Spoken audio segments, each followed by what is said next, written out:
house will be rocking because it's Saturday night.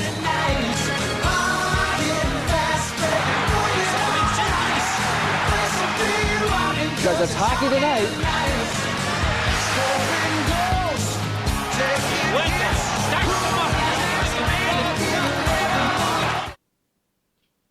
Ladies and gentlemen and ladies, welcome to another edition of Post Game Reaction.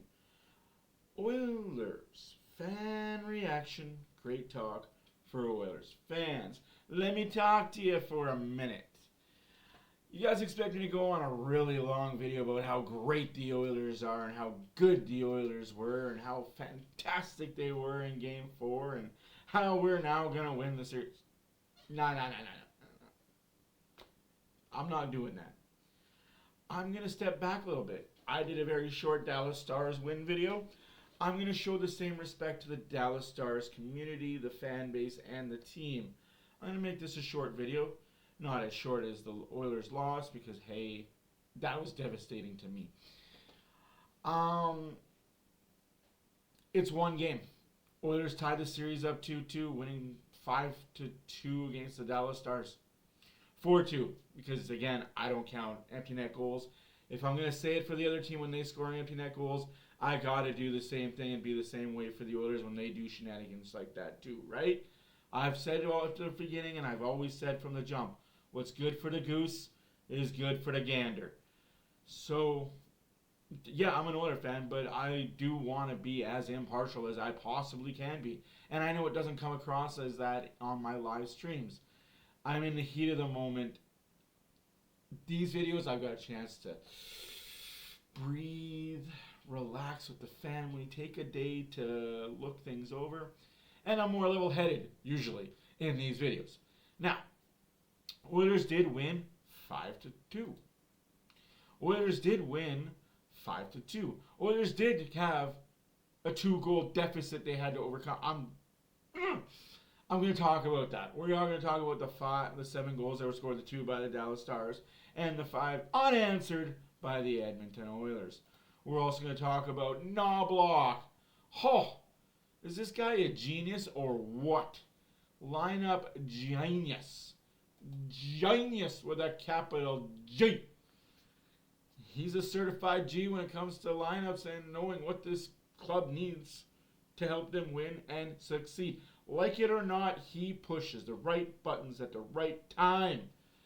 We're going to show you a lineup of Game 3. We're going to show you a lineup of Game 4. Who was in, who was out, why it worked, and why I think it might be the same way moving forward. Now, play La Bamba, baby.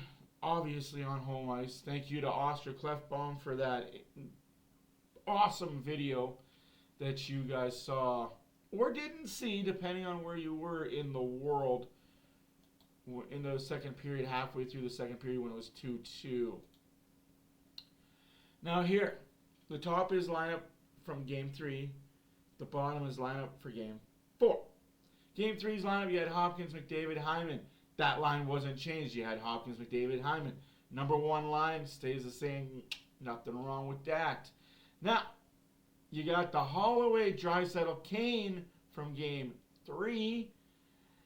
And now you've got McLeod, Draisaitl, Perry for Game 4. I love that line. I love that line for 2 reasons. Reason number 1, you got the driver in Draisaitl that can drive that line. Oh boy, the guy's a workhorse. You got the mucker, the grinder, the fucker-upper in Perry. And then you got the skill, the kind of move around with speed and pace in McLeod. Those 3 together, that worked. Now, this is where things get interesting and things get convoluted.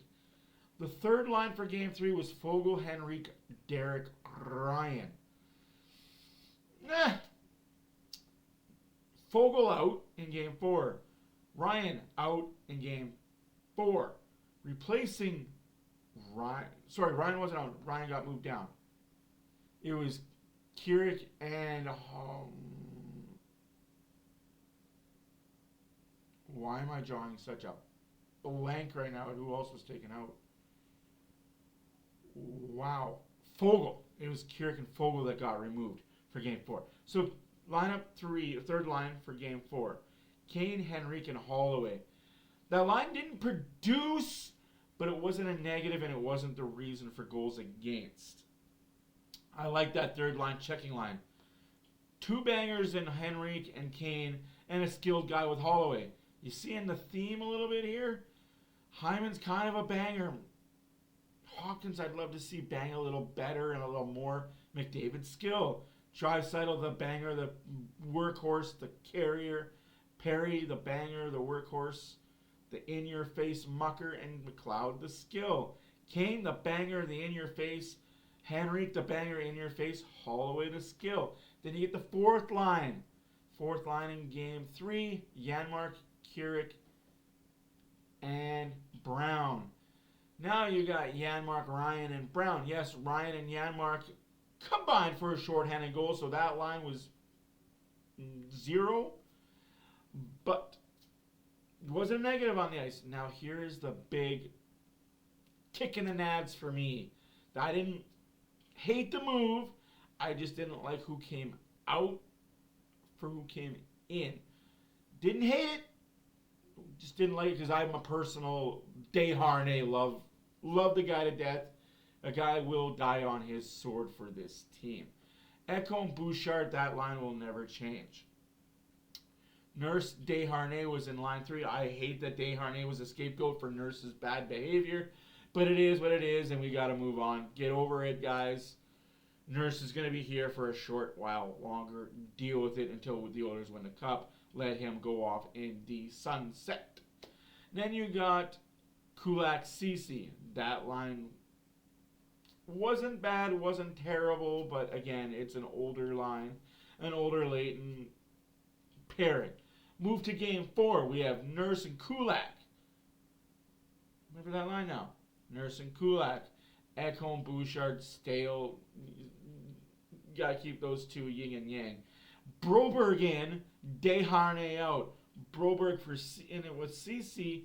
He didn't look bad. He didn't make the mistakes we all thought he would make, myself included. I will take the L, the humble pie on that. I thought he'd make a few more mistakes. He'd toss the puck over. No. He lived by a philosophy I have lived by my entire fucking life. Keep it simple, stupid.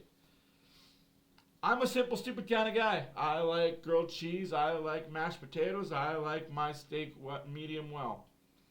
Medium rare, sorry. Blah, I can't even say what I like. Medium rare. Simple, stupid.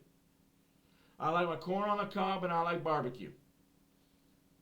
Simple, stupid kind of guy, man. That's how Nurse needs to play hockey moving forward. Simple, stupid. I'm not saying he's stupid and he can't think. I'm just saying the less he does, the more, if you get the drift and where I'm coming from.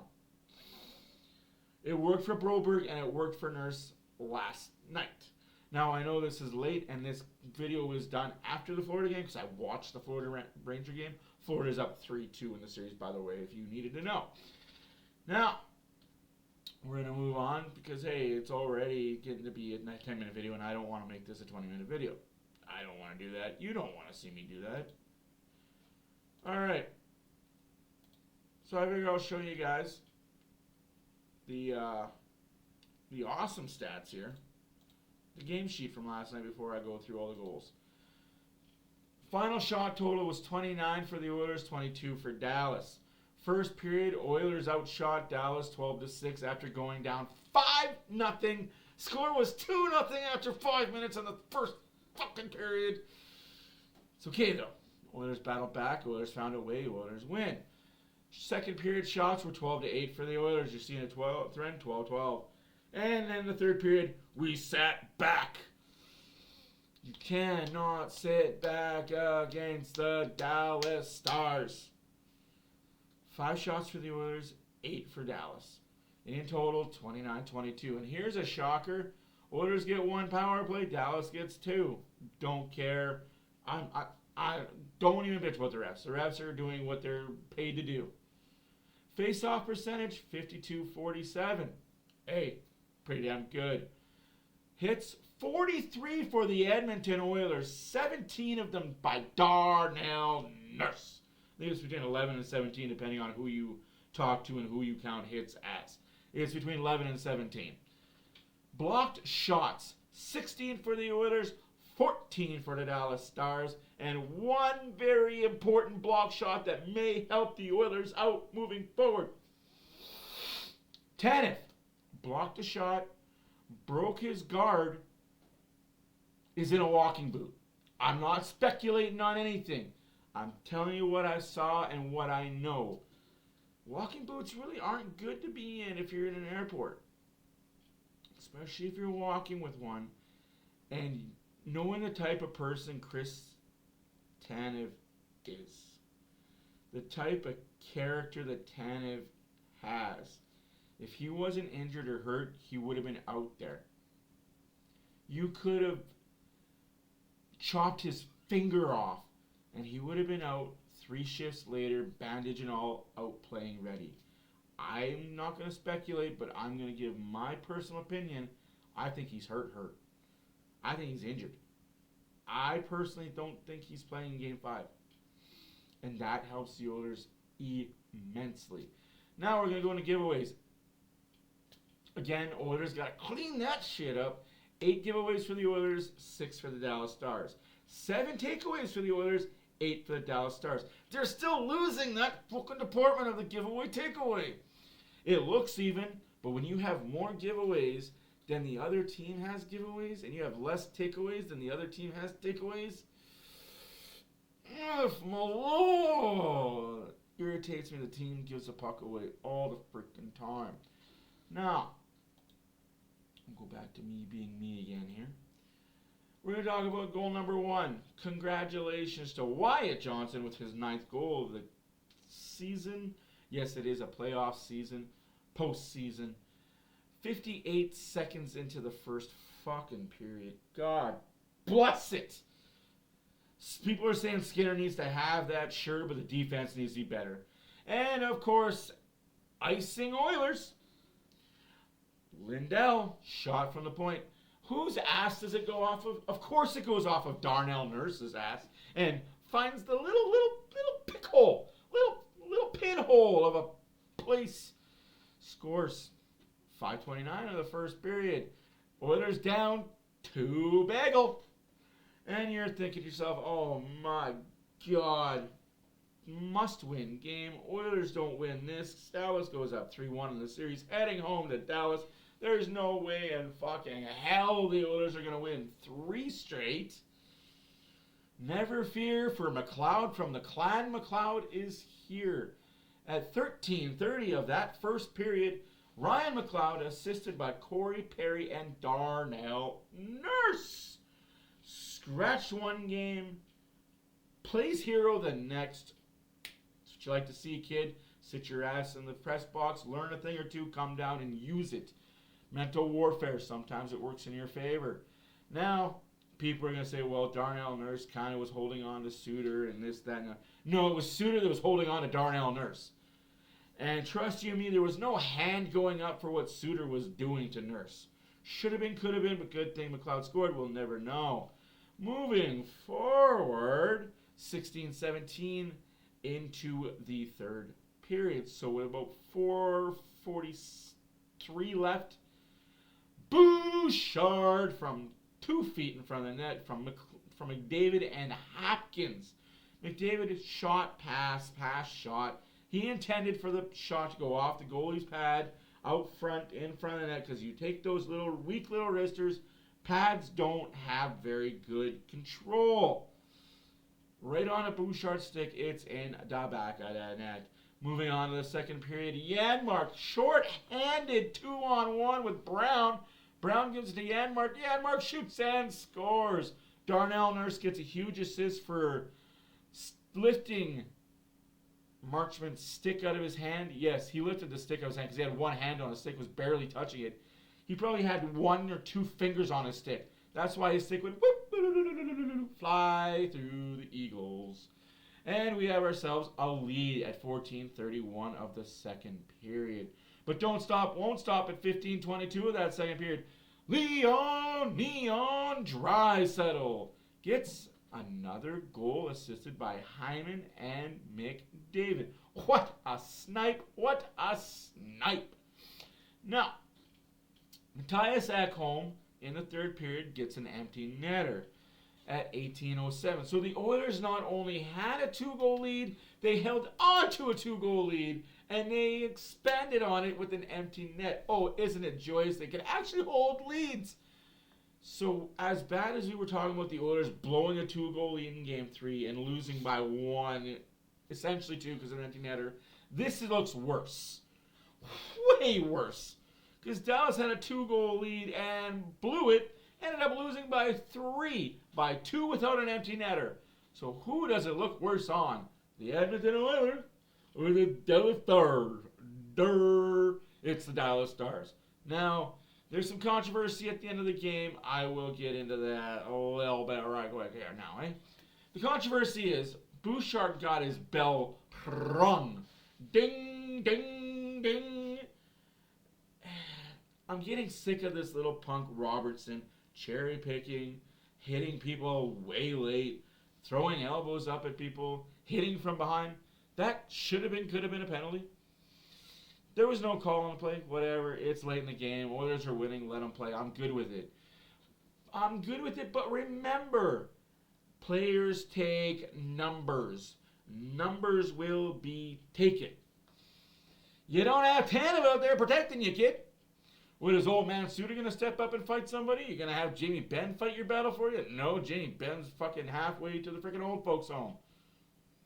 Believe it or not, Jamie Benn has never won a cup. And he's older than I am.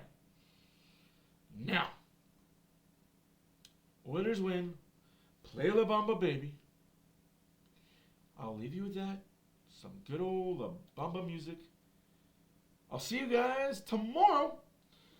Oilers in Dallas. Game 5. Winner takes a stranglehold on this series. So in between time and the meantime, my name is Matt for Oilers Fan Reaction. As always, keep it civil, keep it nice, and we'll see ya Friday. Deuces.